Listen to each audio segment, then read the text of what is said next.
In 1694, a young Scottish gambler named John Law killed a man in a duel over a woman, was convicted of murder, and then sentenced to death.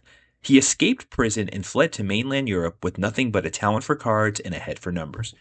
22 years later, that same convicted murderer would talk one of the most powerful governments in Europe into printing paper money on a scale nobody had ever attempted, triggering a financial mania so extreme it briefly made ordinary people millionaires, a word some historians say was coined specifically to describe what happened next. And when it all came crashing down, he'd leave France so shaken by the experience that the country wouldn't build a real central bank again for another 80 years. Here's why a fugitive's card table math from 3 centuries ago still matters. Nearly every major economy on Earth today runs on paper or digital currency that isn't backed by gold or silver at all. Currency that only works because people trust it will hold its value.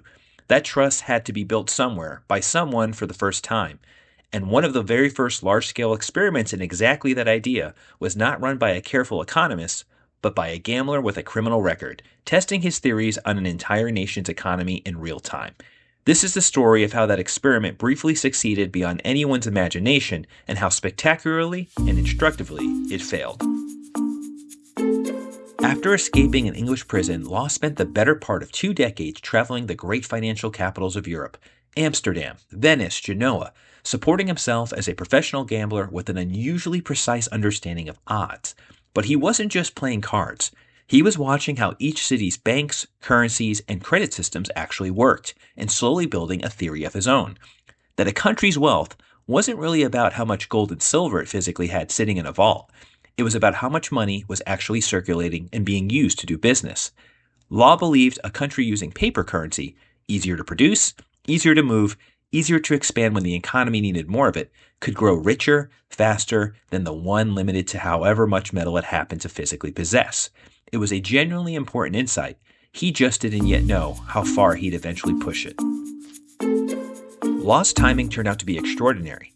In 1715, King Louis XIV died after decades of expensive wars and lavish spending, leaving France effectively bankrupt, buried in debt, and governed on behalf of a 5-year-old king by a regent, the Duke of Orleans, who was desperately looking for any solution that didn't involve simply defaulting on the crown's debt.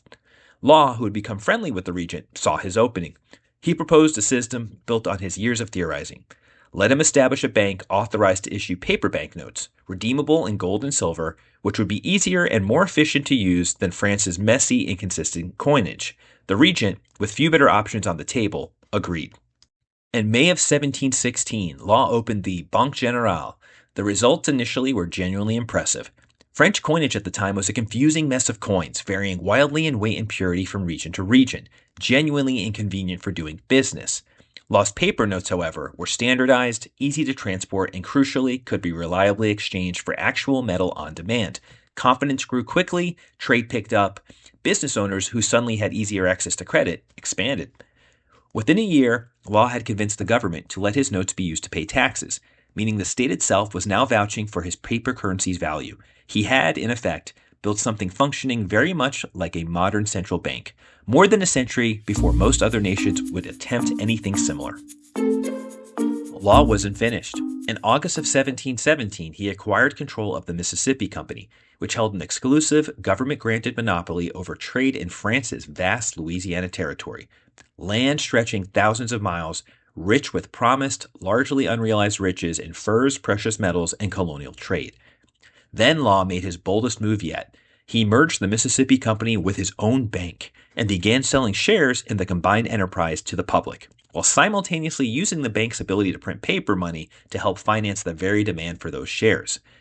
By 1719, the renamed Compagnie des Indes had absorbed France's other colonial trading companies, taking over the collection of French taxes and effectively taking control of the nation's entire money supply and a huge portion of its finances, all under one man's direction.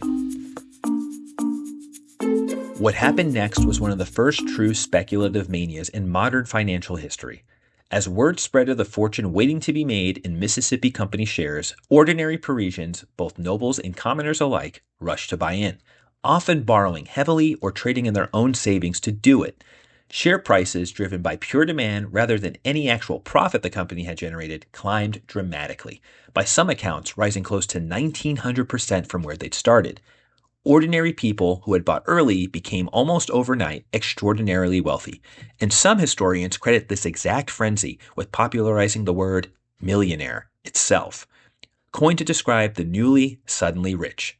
Law, the once convicted fugitive, was now one of the most powerful and celebrated men in France. The problem, inevitably, was that Law's system required an ever-expanding supply of paper money to keep feeding the mania, and eventually, the amount of paper in circulation vastly outstripped the actual gold and silver the bank held in reserve, as some investors, including reportedly members of the nobility who'd grown suspicious, started quietly cashing in their notes for real metal. Word spread that the bank's reserves might not cover everyone. That's the exact moment any promise-based currency becomes fragile.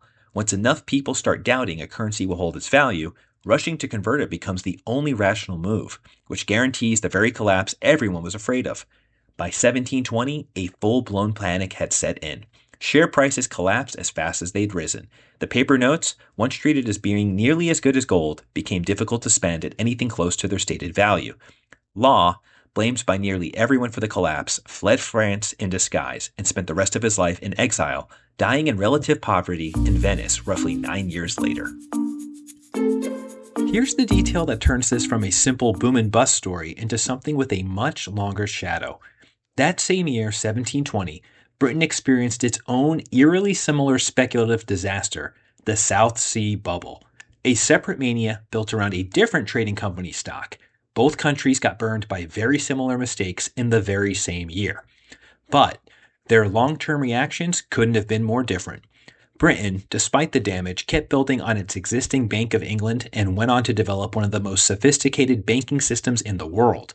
France, by contrast, came out of Law's collapse with such deep institutional distrust of paper money and centralized banking that it didn't establish a proper central bank again for roughly 80 years. Not until Napoleon founded Banque de France in 1800s. French savers, badly burned once, kept hoarding gold and distrusting financial institutions for generations afterward. The man who talked an entire generation into believing in paper money ended up teaching that same nation for the better part of a century to trust it least of all. The lesson underneath all of this isn't that paper money is inherently dangerous. Obviously, it went on to become the foundation of the entire modern financial world.